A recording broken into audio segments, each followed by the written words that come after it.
Akuma's V-Skill 2 is Ki. He focuses his energy to continuously build V-meter. Merely hitting the buttons will just do a stomp. It builds no V-meter on its own. But it has a hitbox that will nullify fireballs, and you get a little bit if you do that. If you continue to hold the buttons, Akuma will build V-meter non-stop. He'll automatically finish once you fill a V-bar.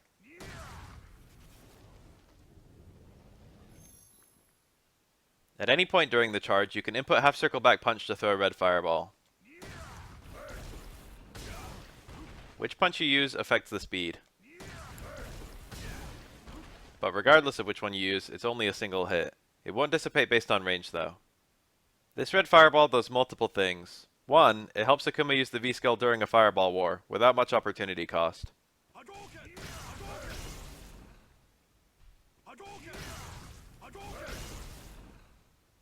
Two, it prevents the opponent from recklessly approaching during the charge.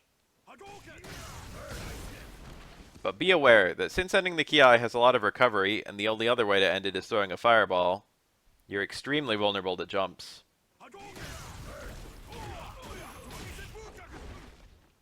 And also anything fireball invincible, especially most supers.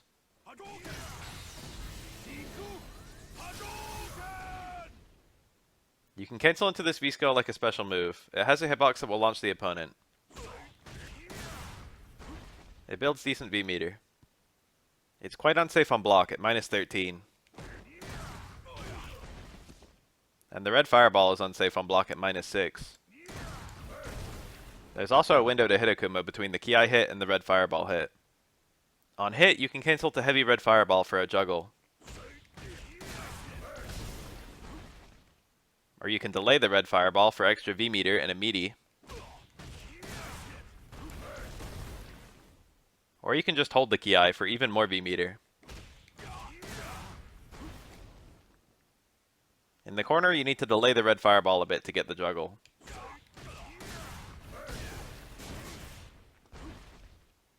For both the Ki hit and the red fireball, you can cancel to either trigger.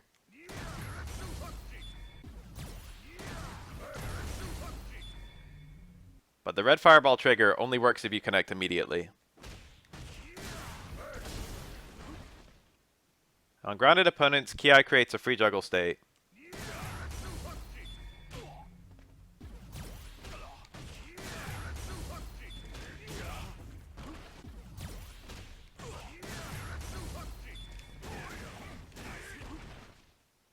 In corners, you can combo into and out of the Ki.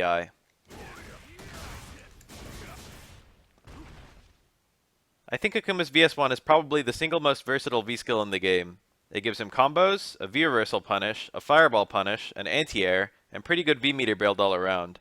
They did a really good job with VS2 to give Akuma something completely unique from his VS1 kit. For what it's worth, Akuma's kit has a lot of redundancy, so most places where you're landing VS1 kick, for example, you could be landing Light Tatsu. In that way, there's less opportunity cost picking VS2 than you might think. But any way I spin it, it seems like VS1 would be a lot better. I do think VS2 is interesting though. It certainly does have good V-meter build, and it lights a fire under the opponent to rapidly approach you, which might encourage mistakes.